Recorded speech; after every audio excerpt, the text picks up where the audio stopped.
Good morning, dear teachers. I hope you are all doing well, and I welcome you all to today's topic. நம்ம இன்னைக்கு பார்க்க போகிற topic simple future டென்ஸில் எப்படி வந்து yes or no type கொஸ்டினையும் WH type கொஸ்டினையும் frame பண்ணுறது அதை தான் வந்து இன்னைக்கு பார்க்க போகிறோம். நேற்றைய வீடியோவில் சிம்பிள் ஃபியூச்சர் டென்ஸில் பாசிட்டிவ் சென்டென்ஸையும் எப்படி வந்து நெகட்டிவ் சென்டென்ஸையும் ஃப்ரேம் பண்ணுறது அதை தான் வந்து கற்றுக்கிட்டோம். அப்போ வந்து சிம்பிள் ஃபியூச்சர் டென்ஸில் பாசிட்டிவ் சென்டென்ஸ் எப்படி அமையணும்? Subject plus will or shall plus V1ங்கிறது சிம்பிள் ஃபியூச்சர் டென்ஸினுடைய பாசிட்டிவ் ஸ்டேட்மெண்ட்ஸ். கரெக்டுங்களா? இதே வந்து சிம்பிள் ப்ரெசன்ட் டென்ஸாக இருந்துச்சுன்னா எப்படி இருக்கணும்? Subject plus verb 1 S or ES or ஐஏஎஸ்ன்னு இருக்கணும். இதே சிம்பிள் பாஸ்ட் டென்ஸாக இருந்துச்சுன்னா எப்படிங்க இருக்கணும்? Subject plus V2 plus object or agent இருக்கலாம். இங்கே இந்த சிம்பிள் ஃபியூச்சர்னாவே என்ன இருக்கணும்? Will or shall plus V1 கண்டிப்பாக இருக்கணும். இதில் இந்த வில் ஆர் ஷல் வந்து என்னவா ஃபங்க்ஷன் ஆகுது அப்படின்னா ஆக்சிலரி வெர்பாக வந்து ஃபங்க்ஷன் ஆகுது. அதுக்கப்புறம் இந்த V1 வந்து ரூட் வெர்ப், அதாவது மெயின் வெர்ப் V1 ஃபார்மை வந்து கண்டிப்பாக இந்த இடத்துல யூஸ் பண்ணணும். இப்போ இந்த சிம்பிள் ஃபியூச்சரில் நமக்கு வந்து ரெண்டு ஆக்சிலரி வெர்பு இருக்குங்க, ஒன்று வில்லு இன்னொன்று ஷல்லு. இந்த வில் வந்து எங்கே யூஸ் பண்ணலாம் அப்படின்னா எல்லா சப்ஜெக்ட்ஸ்க்குமே நம்ம வந்து வில்லை வந்து ஆக்சிலரி வெர்பாக வந்து யூஸ் பண்ணிக்கலாம். கரெக்டுங்களா? ஆனால் இந்த ஷல்லை வந்து ஐ அண்ட் வீக்கு எப்போ சப்ஜெக்ட்ஸாக வருதோ அப்போ மட்டும்தான் யூஸ் பண்ணணும். அதனால தான் நான் வந்து பிகினர்ஸ்க்கு என்ன சொல்கிறேன் அப்படின்னா எல்லா சப்ஜெக்ட்ஸ்க்குமே I V you he C தே அதுக்கப்புறம் சிங்குலர் சப்ஜெக்ட்ஸு ப்ளூரல் சப்ஜெக்ட்ஸு எல்லாத்துக்குமே வந்து வில்லை வந்து என்னவா யூஸ் பண்ணிக்கலாம்? ஆக்சிலரி வெர்பா வந்து யூஸ் பண்ணிக்கலாம். ஓகேங்களா? அதுக்கப்புறம் இப்போ வந்து நம்ம சிம்பிள் ப்ரெசன்ட் டென்ஸாக இருக்கட்டும் சிம்பிள் பாஸ்ட் டென்ஸாக இருக்கட்டும் ஒரு பாசிட்டிவ் சென்டென்ஸை வந்து நெகட்டிவ் சென்டென்ஸாக மாற்றும் போது என்னங்க பண்ணணும்? அதாவது வெறுமனே நாட் சேர்த்தாம நம்ம வந்து ஆக்சிலரி வெர்பு கூட நாட் சேர்த்தணும். கரெக்டுங்களா? இப்போ சிம்பிள் ப்ரெசன்ட் டென்ஸாக இருந்துச்சுன்னா டூ கூடயும் டஸ் கூடயும் நாட் சேர்த்தணும். சிம்பிள் பாஸ்ட்டாக இருந்துச்சுன்னா டிட்டு கூட வந்து நாட் சேர்த்தணும். ஞாபகம் இருக்குங்களா? அதே போல தான் நம்ம வந்து சிம்பிள் ஃபியூச்சரில் வந்து ஒரு பாசிட்டிவ் சென்டென்ஸை நெகட்டிவ் சென்டென்ஸாக மாற்றும் போது நம்ம எது கூட நாட் சேர்த்துறோம்? வில் கூட நாட் சேர்த்துறோம். வில்லோ ஷல் கூடயோ நாட் சேர்த்துவோம். ஏன் அப்படின்னா இந்த சிம்பிள் ஃபியூச்சரில் மட்டும், அதாவது சிம்பிள் ஃபியூச்சர் மட்டும் கிடையாது, ஃபியூச்சர் டென்ஸில் மட்டும்தான் அந்த சென்டென்ஸ்லேயே என்னங்க இருக்கும்? ஆக்சிலரி வெர்பு வந்து டைரெக்டாக இருக்கும். அதனால அந்த ஆக்சிலரி வெர்பு கூட, அதாவது வில் கூடயோ ஷல் கூடயோ ஜஸ்ட் வந்து நாட்டை ஆட் பண்ணி பாசிட்டிவ் சென்டென்ஸை வந்து நம்ம நெகட்டிவ் சென்டென்ஸாக மாற்றிடுறோம். ஓகேங்களா? இப்போ எஸ்ஆர்னோ டைப் கொஸ்டினை எப்படி வந்து நம்ம ஃப்ரேம் பண்ணுறதுங்கிறத பார்த்துக்கலாம். இதே சிம்பிள் ப்ரெசன்ட் டென்ஸ்லையும் இருக்கட்டும் சிம்பிள் பாஸ்ட் டென்ஸ்லையும் இருக்கட்டும் நம்ம என்ன பண்ணோம்? ஒரு எஸ்ஆர்னோ டைப் கொஸ்டினை ஃப்ரேம் பண்ணும்போது அந்த ஆக்சிலரி வெர்பு, எந்த ஆக்சிலரி வெர்பு? ப்ரெசென்ட்டாக இருந்துச்சுன்னா டூ டஸ்ங்கிற ஆக்சிலரி வெர்பு, பாஸ்ட்டாக இருந்துச்சுன்னா டிட்டுங்கிற ஆக்சிலரி வெர்பை எங்கே கொண்டு வந்து போட்டுக்கிட்டோம்? முன்னாடி, அதாவது அந்த சப்ஜெக்ட்டுக்கு முன்னாடி போட்டோம் அப்படின்னா அது வந்து எஸ்ஆர்னோ டைப் கொஸ்டின் இன்ட்ராகேட்டிவாக மாறிடும். அதே தாங்க இங்கேயும் நம்ம பண்ண போகிறோம். இப்போ subject plus will or shall plus V1 அப்படிங்கிறது positive sentence, subject plus will or shall plus not plus V1ங்கிறது negative sentence. I will go to Mumbai positive sentence, I will not go to மும்பைங்கிறது நெகட்டிவ் சென்டென்ஸ். அந்த will அந்த auxiliary verb முன்னாடி வந்துருச்சுன்னா அதுதாங்க என்னது? Yes or no type interrogative questions. அதை தான் இங்கேயும் பண்ண போகிறோம். பார்த்துக்கோங்க. அப்படியே ஃபார்மேஷன் அப்படியே பாருங்கள். Will or shall plus subject plus base verb. Base வெர்புனா என்னதுங்க? மியூசியம். சாரி, பேஸ் வெர்பு அப்படின்னா V1 ஃபார்ம். கரெக்டுங்களா? இப்போ அப்படியே ஒரு ஃபர்ஸ்ட் எக்ஸாம்பிள் அப்படி பாருங்க. இதோட பாசிட்டிவ் சென்டென்ஸ் அப்படியே சொல்லுங்க. They will visit the museum tomorrow positive sentence. They will not visit the museum tomorrow negative sentence. அது அப்படியே இன்ட்ராகேட்டிவாக மாற்றும் போது அந்த வில் எங்கெங்க வந்துடும்? முன்னாடி வந்துடும். Will they visit the museum tomorrow. அப்படியே ரெண்டாவது சென்டென்ஸ் அப்படியே பாருங்க. Will you help me paint the room. You will help me paint the room. கரெக்டுங்களா? Positive sentence. You will not help me paint the room negative sentence. Next அதுவே அந்த will வந்து எங்கே வந்துடும்? முன்னாடி வந்துருச்சுன்னா அது வந்து yes or no type questions. Will you help me paint the room. Okay, இப்போ positive sentence sorry yes or no type கொஸ்டினை எப்படி கேட்கறது சிம்பிள் ஃபியூச்சர்லங்கிறத கற்றுக்கிட்டோம். இப்போ நம்ம எப்போதுமே பார்த்தீங்கன்னா நம்ம சிம்பிள் ஃபியூச்சர்லையாக இருக்கட்டும் ப்ரெசென்ட்டாக இருக்கட்டும் நெகட்டிவாக இருக்கட்டும் ஒன்லி பாசிட்டிவ் எஸ்ஆர்னோ மட்டுமே கேட்க மாட்டோமே, நெகட்டிவ் எஸ்ஆர்னோவும் கேட்போம்லவா? அதாவது will you come to my home, நீ என் வீட்டுக்கு வருவியான்னு கேட்கலாம், நீ என் வீட்டுக்கு வரமாட்டியான்னு கேட்கலாம். ஆமாம் தானே? அப்போ அந்த will you come to my home அப்படிங்கிறது சிம்பிள் ஃபியூச்சரில் yes or no type question, positive yes or no type question. அதுவே அந்த வில் நாட்னு அல்லது won't அப்படின்னு ஆரம்பித்தோம் அப்படின்னா வந்து அதுதான் வந்து நெகட்டிவில் எஸ்ஆர்னோ டைப் கொஸ்டினை ஃப்ரேம் பண்ணுறதுங்க. இப்போ will you come to my home நம்ம வந்து அது வந்து பாசிட்டிவ் எஸ்ஆர்னோ டைப் கொஸ்டின். அதுவே வந்து நெகட்டிவ்க்கு மாற்றும் போது will you not come to my home அப்படிங்கிறது வந்து நெகட்டிவ் இன்ட்ராகேட்டிவ், அதாவது எஸ்ஆர்னோ இன் சிம்பிள் ஃபியூச்சர் டென்ஸ். ஓகேங்களா? ஓகே. இப்போ நம்ம வந்து சிம்பிள் ப்ரெசென்ட்டாக இருக்கட்டும், சிம்பிள் பாஸ்ட்டாக இருக்கட்டும், நம்ம வந்து எஸ் ஆர் நோ டைப் கொஸ்டினை கேட்குறோம் அப்படின்னா அதுக்கு ஆன்சர் பண்ணும்போது என்னங்க பண்ணுவோம், எஸ்ஸை போட்டுட்டு அந்த பாசிட்டிவ் சென்டென்ஸை ஆன்சரை எழுதுவோம், நோவை போட்டுட்டு அந்த நெகட்டிவ் சென்டென்ஸை அப்படியே நம்ம வந்து ஆன்சர் எழுதுவோம். அதே தான் நம்ம சிம்பிள் ஃபியூச்சர்லேயும் பண்ண போகிறோம். இப்போ பாருங்கள், will you come to my home அப்படின்னா இந்த இடத்துல எஸ் யூஸ் பண்ணி, yes I will come to your home, no I will not come to your home. அந்த பாசிட்டிவ் சென்டென்ஸ் தான் எஸ்ஸுக்கு ஆன்சரு, நெகட்டிவ் சென்டென்ஸ் தான் நோக்கு ஆன்சர். ஓகே, நான் 5 பாசிட்டிவ் ஸ்டேட்மெண்ட் சென்டென்ஸ் அப்படியே கொடுத்துருக்கேன். இதை பாசிட்டிவ், நெகட்டிவ், இன்ட்ராகேட்டிவ் அப்படியே மாற்றுங்க பார்க்கலாம். ஃபஸ்ட்டு 2 மட்டும் நான் பண்ணுறேன், ரிமைனிங் 3 நீங்கள் பண்ணிக்கோங்க. We will complete the project by tomorrow evening. இதோட நெகட்டிவ் சென்டென்ஸ் சொல்லுங்கள். We will not complete the project by tomorrow evening. இதே அப்படியே இன்ட்ராகேட்டிவாக will we or will you complete the project by tomorrow evening. Second question பாருங்கள், she will join the new design team next Monday. இதோட negative form she will not join the new design team next Monday. இதோட interrogative அப்படியே சொல்லுங்க, will she join the new design team next Monday. Remaining 3 அப்படியே நீங்கள் கொஞ்சம் அப்படியே self practice பண்ணிக்கோங்க. அடுத்து இங்கே பார்த்துக்கோங்க, இப்போ வந்து நான் சிம்பிள் ஃபியூச்சரில் எஸ்ஆர் நோ டைப் கொஸ்டினையே இந்த இடத்துல கொடுத்துருக்கேன். இதுக்கு எஸ் ஆர் நோன்னு சொல்லிட்டு ஆன்சர் வந்து எப்படி ஃப்ரேம் பண்ணுறதுன்னு பார்த்துக்கலாம். நான் ஃபஸ்ட்டு 2க்கு மட்டும் ஆன்சர் பண்ணுறேங்க, ரிமைனிங் 3 நீங்கள் வந்து செல்ஃப் எவாலுவேஷன் பண்ணிக்கோங்க. Will you attend the workshop, இதுக்கு எஸ்ன்னு சொன்னோம்னா பாசிட்டிவ் சென்டென்ஸ் வந்து பாசிட்டிவ் ஸ்டேட்மெண்ட் சென்டென்ஸ் வந்து ஆன்சராக இருக்கணும். கரெக்டாக? அப்போ yes I will attend the workshop. நோன்னு சொன்னோம்னா no I will not attend the workshop. அடுத்து 2வது கொஸ்டின் அப்படியே பாருங்கள், will she arrive on time. Yes she will arrive on time. No she will not arrive on time. கரெக்டுங்களா? Remaining 3 வந்து நீங்கள் அப்படியே செல்ஃப் எவாலுவேஷன் வந்து பண்ணிக்கோங்க. இதே தான். இப்போ நான் பாசிட்டிவ் சென்டென்ஸை எப்படி நெகட்டிவ் சென்டென்ஸ் மாற்றுறதுன்னு சொல்லியாச்சு. இதே இந்த negative positive interrogative yes or no டைப்பும் கேட்கலாம், நெகட்டிவ் எஸ்ஆர் நோ டைப்பும் கேட்கலாம். இப்போ பார்த்தீங்கன்னா சின்ன question, will he come on time அப்படிங்கிற பாசிட்டிவ் சென்டென்ஸும் நம்ம கேட்கலாம். கரெக்டுங்களா? அவன் டைமுக்கு வருவானா. இதையே நம்ம நெகட்டிவாகவும் கேட்கலாம். இப்போ நீ என் வீட்டுக்கு வருவியான்னு கேட்கலாம், என் வீட்டுக்கு வரமாட்டியான்னு கேட்கலாம் அல்லவா? அப்போ சிம்பிளான வேங்க, இந்த வில்லுக்கு ஓன்ட்டுன்னு நீங்கள் யூஸ் பண்ணாலும் கரெக்டு தான். அப்போ won't you come to my ஹோம்னு கேட்டாலும் கரெக்டு தான். இல்லை ஃபார்முலா போகணும் அப்படின்னா வில் யூ நாட்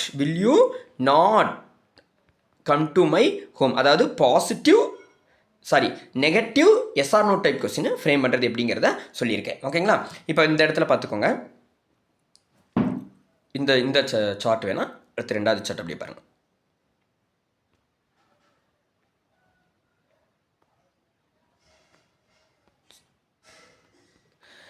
அடுத்து இப்போ எஸ்ஆர் நோ டைப் கொஸ்டினுக்கு அப்புறம் எப்படி டபிள்யூஹெச் டைப் கொஸ்டினை வந்து ஃப்ரேம் பண்ணுறது அதை வந்து நம்ம பார்க்கலாம். நம்ம ப்ரெசன்ட் டென்ஸ்லையும் சரி பாஸ்ட் டென்ஸ்லையும் சரி என்ன மெத்தடு ஃபாலோ பண்ணாங்க, அந்த ஆக்சிலரி வெர்புக்கு முன்னாடி, அதாவது எஸ்ஆர் நோ டைப் கொஸ்டினை ஃப்ரேம் பண்ணுறது சப்ஜெக்ட்டுக்கு முன்னாடி ஆக்சிலரி வெர்பை போட்டோம். டபிள்யூஹெச் டைப் கொஸ்டினை ஃப்ரேம் பண்ணும்போது அந்த ஆக்சிலரி வெர்புக்கு முன்னாடி அந்த டபிள்யூஹெச் வார்த்தையை போட்டோம். என்னது, when, where, why, how, at what time, with whom, அந்த மாதிரி ஹூம், ஹூஸ், அந்த மாதிரி டபிள்யூஹெச் வார்த்தை கொண்டு வந்து முன்னாடி போட்டோம். அதே தாங்க நம்ம இங்கேயும் பண்ண போகிறோம். அப்படியே ரூல்ஸ் அப்படியே பாருங்கள். வில்லு வந்து இந்த இடத்துல auxiliary verb, subject main verb. அப்போ அது will you go to Mumbai, will you complete this task அப்படின்னு சொல்லிட்டு நம்ம எஸ்ஆர் நோ டைப் கொஸ்டினை கேட்குறோம். அப்போ அதுவே வந்து டபிள்யூஹெச் டைப் கொஸ்டினுக்கு மாற்றும்போது அந்த வில்லுக்கு முன்னாடி என்னங்க வரணும், அந்த டபிள்யூஹெச் வார்த்தை வந்து வந்துடணும். அப்போ when will you complete this task அப்படிங்கிறத வந்து முன்னாடி அந்த டபிள்யூஹெச் வார்த்தையை வந்து முன்னாடி போட்டு அதுக்கப்புறம் ஆக்சிலரி வெர்பை போட்டுக்கணும். ஓகேங்களா? அப்படியே எக்ஸாம்பிள்ஸ் அப்படியே கீழே இருக்குது, அப்படியே பாருங்கள். What will you cook tonight, இன்னைக்கு நைட்டு என்ன சமைப்ப. இதே வந்து எஸ்ஆர் நோ டைப் கொஸ்டினாக இருந்துச்சுன்னா எப்படிங்க இருக்கணும், வில் யூ குக் டுநைட், இன்னைக்கு நைட்டு சமைப்பியா அப்படின்னு சொல்லிட்டு கேட்கணும். கரெக்டுங்களா? இதே இந்த இடத்துல 2வது கொஸ்டினை பார்த்துக்கோங்க, where will they stay in home. இதே இந்த இடத்துல எஸ்ஆர் நோ டைப் கொஸ்டினாக இருந்தால் எப்படி இருக்கணும், will they stay in home இல்லைங்க, ரோம். அப்போ where will they stay in Rome, அவர்கள் ரோமில் எங்கே தங்குவார்கள். அடுத்து will we know our scores, அது வந்து எஸ்ஆர் நோ டைப் கொஸ்டின். அதுவே வந்து அப்படியே வந்து டபிள்யூஹெச்ஆ மாற்றும் போது அந்த டபிள்யூஹெச் வார்த்தையை முன்னாடி கொண்டு வந்து போட்டுறோம். என்னது, when will we know our scores. இந்த டபிள்யூஹெச் கொஸ்டினை ஃப்ரேம் பண்ணுறதுக்கு என்னென்ன டபிள்யூஹெச் வார்த்தைகள் இருக்குது அப்படிங்கிறதுக்கான சார்ட்டு தாங்க எங்கே கொடுத்துருக்குறோம். என்னென்ன, what, when, where, how, why, how much, how many times, how often, இதெல்லாம் வந்து அடிஷ்னலாக வந்து ஆட் பண்ணிக்கோங்க. ஓகேங்களா? ஓகே. இப்போ இந்த பாசிட்டிவ் சென்டென்ஸுக்கும் நெகட்டிவ் சென்டென்ஸையும் எஸ்ஆர் நோல எப்படி ஃப்ரேம் பண்ணுறது நான் ஆல்ரெடி சொல்லி கொடுத்துட்டேன். அதுக்கான சார்ட் இங்கே ஒன்று கொடுத்துருக்கேன், அப்படியே பார்த்துக்கோங்க. Will you attend the workshop on Saturday அப்படிங்கிறது positive yes or no type question. இதுவே அப்படி நெகட்டிவ்ல எஸ்ஆர் நோ டைப் கொஸ்டினை ஃப்ரேம் பண்ணும்போது அந்த வில்லுக்கு அடுத்து உடனே என்ன பண்ணிக்கலாம், வேர்ன்ட்டுன்னு யூஸ், வில்லை வந்து வேர்ன்ட்டுன்னு மாற்றிக்கலாம், இல்லைனா வில் யூ நாட்னு யூஸ் பண்ணிக்கலாம், தப்பு கிடையாது. அப்போ will you attend the workshop on Saturday அப்படிங்கிறது positive yes or no type question. அப்போ will you not attend the workshop on சாட்டர்டேங்கிறது negative yes or no type question. அந்த வில் யூ நாட் நீங்கள் use பண்ணாலும் கரெக்டு தான், won't use பண்ணாலும் correct தான், but mostly won't use பண்ணிக்கோங்க, அது கொஞ்சம் ஃபார்முலாவே இருக்கும். அப்போ won't you attend the workshop on Saturday, கரெக்ட்டுங்களா? அடுத்து ரெண்டாவது கொஸ்டின் அப்படியே பாருங்க. Will she pass the driving evaluation tomorrow. இது வந்து yes or no type positive question. இது அப்படியே நெகட்டிவ் கொஸ்டினுக்காக மாற்றும் போது என்ன பண்ணுறோம், அப்போ won't she pass the driving evaluation tomorrow. மூணாவது கொஸ்டின் அப்படியே பாருங்க. Will they agree to the updated terms.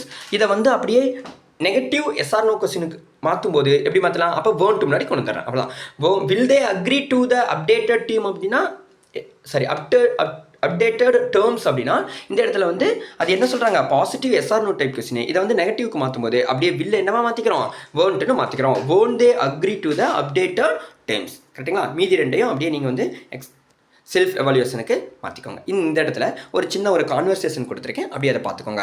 Will you submit your science project this afternoon அப்படின்னு டீச்சர் கேட்குறாங்க. ஆனால் நம்ம எப்படி கேட்டுக்கிட்டு இருக்கோம், you will submit your science project tomorrow afternoon அப்படின்னு சொல்லிட்டு லாஸ்ட்டில் வந்து ஒரு ஸ்ட்ரெஸ்ஸை கொடுத்துட்றோம். அதனால தான் வந்து அது வந்து நமக்கு எப்படி தோணுதுங்க, நம்ம பேசுறது கரெக்டான இங்கிலீஷ் மாதிரி தோணுது, ஆனால் அது கண்டிப்பாக வந்து கரெக்டு கிடையாது. எப்படி தான் ஆரம்பிக்கணும், அப்போ will you submit your science project this afternoon அப்படின்னு பர்ஃபெக்டான ஒரு ஃபார்மேஷன் தாங்க கேட்கணும். அதுக்கு ஸ்டூடெண்ட் எப்படி ஆன்சர் பண்ணலாம், எஸ். அந்த குழந்தை எஸ் என்னால் சப்மிட் பண்ண முடியும்னா yes I will complete the reports and submit them right after lunch அப்படின்னு சொல்லலாம். இல்லை என்னால் முடியாதுன்னு சொன்னால் என்ன பண்ணிக்கலாம், நோ யூஸ் பண்ணி ஐ வில் நாட் கம்ப்ளீட் அப்படின்னு யூஸ் பண்ணிக்கலாம், கரெக்டுங்களா? அடுத்து teacher excellent, which topic will you choose for your next research அப்படின்னு சொல்லிட்டு டீச்சர் கேட்குறாங்க. இது எந்த இதில் இருக்குங்க, மேலே இருக்கிறது வந்து எஸ்ஆர்ஓ டைப் கொஸ்டினில் இருக்குங்க. இது வந்து எதில் இருக்குது, WH டைப் கொஸ்டினில் இருக்குது, கரெக்டாக? அப்போ பார்த்துக்கோங்க. விச் டாபிக் WH வேர்டு, அதுக்கப்புறம் ஆக்சிலரி வெர்பு, அதுக்கப்புறம் சப்ஜெக்ட் இருக்குது பாருங்க. Which top will you choose for your next research. ஆனால் நம்ம என்ன தப்பு பண்ணிட்டு இருக்கோங்க, which top you will choose அப்படின்னு கேட்போம், கரெக்டு தானே? அந்த தப்பை தான் நம்ம இனிமேட்டுக்கு பண்ணக்கூடாது. அப்போ விச் டாப் வில் யூ சூஸ்ன்னு சொல்லிட்டு கேட்கணுங்க. அப்போ அதுக்கு அந்த குழந்தை என்ன மாதிரி ஆன்சர் பண்ணலாம், I will study how plants convert artificial lights, it will be fine, கரெக்டுங்களா? அப்போ சிம்பிள் ஃபியூச்சரில் ஒரு கொஸ்டின் கேட்குறோம் அப்படின்னா கண்டிப்பாக அதுக்கு வந்து சிம்பிள் ஃபியூச்சரில் தான் ஆன்சர் இருக்கணும். சம்டைம்ஸ் ப்ரெசன்ட் பாஸ்ட்டும் நம்ம யூஸ் பண்ணிக்கலாம் கான்வர்சேஷனில். அடுத்து ஒரு டாக்டருக்கும் பேஷண்ட்டுக்கும் நடுவில் நடக்கக்கூடிய கான்வர்சேஷன் இங்கே கொடுத்துருக்கேன், அப்படியே பாருங்கள். When will you take your prescribed dose of this tablet அப்படின்னு சொல்லிட்டு டாக்டர் கேட்குறாங்க. இது வந்து என்ன டைப் ஆஃப் கொஸ்டினுங்க, WH டைப் கொஸ்டின். பாருங்கள், WH வார்த்தை, அதுக்கப்புறம் வில் ஆக்சிலரி, அதுக்கப்புறம் யூ சப்ஜெக்ட், ஓகேவா? வென் வில் யூ டேக், கரெக்டாக? அதுக்கு அந்த பேஷண்ட் வந்து எப்படி ஆன்சர் பண்ணலாம், ஐ வில் டேக். ஏன்னா இந்த இடத்துல எஸ்ஆர் நோ டைப் கொஸ்டின் கிடையாதுங்க. எஸ்ஆர் நோ டைப் கொஸ்டினாக இருந்துச்சுன்னா எஸ்ங்கிற ஆன்சர் கொடுத்து எழுதுவோம். பட் இது வந்து WH டைப் கொஸ்டின்ங்கிறனால தான் I will take the first tablet right after breakfast tomorrow morning அப்படின்னு சொல்லிட்டு அந்த வென்னுக்காக இதுக்காக அந்த டுமாரோ மார்னிங்கிற ஆன்சர் வந்து அங்கே வந்திருக்குதுங்க. அடுத்து அதுக்கு டாக்டர் என்ன சொல்கிறாரு, perfect, will you visit my clinic again next week for monitoring. அதுக்கு அவர் என்ன சொல்கிறாரு, இது வந்து இந்த இடத்துல என்ன கொஸ்டினாக இருக்குது, எஸ்ஆர் நோ டைப் கொஸ்டின். பார்த்துக்கோங்க. வில் யூ விசிட், அதுக்கு அதாவது அந்த பேஷண்ட் வந்து எப்படி ஆன்சர் பண்ணணும், ஒன்று எஸ்ன்னு ஆன்சர் பண்ணணும், இல்லைனா வந்து நோன்னு ஆன்சர் பண்ணணும், கரெக்டுங்களா? அப்போ இந்த இடத்துல yes I will arrange the visit before heading out அப்படின்னு சொல்லிட்டு அவர் வந்து ஆன்சர் பண்ணலாம். இப்போ ஃபியூச்சரில் கேட்குறதுக்கு ஃபியூச்சரில் கண்டிப்பாக ஆன்சர் பண்ணணும், ஓகேங்களா? இப்போ நான் இந்த இடத்துல இன்னும் 2 கான்வர்சேஷன் ஆஃப் ஆஃபீஸ்க்கும் ரைடர் இன்ட்ராக்ஷன்ஸ்க்கும் என்னது ஒரு கான்வர்சேஷன் ஒன்று கொடுத்துருக்கேன். இதை வந்து நீங்களே வந்து கொஞ்சம் செல்ஃப் எவாலுவேஷன் பண்ணி பார்த்துக்கோங்க. அதுக்கு அடுத்து மதருக்கும் ஒரு சன்னுக்கும் நடுவில் நடக்கக்கூடிய டைலாக் வந்து இங்கே கொடுத்துருக்கேன், அப்படி செல்ஃப் எவாலுவேஷன் பண்ணிக்கோங்க.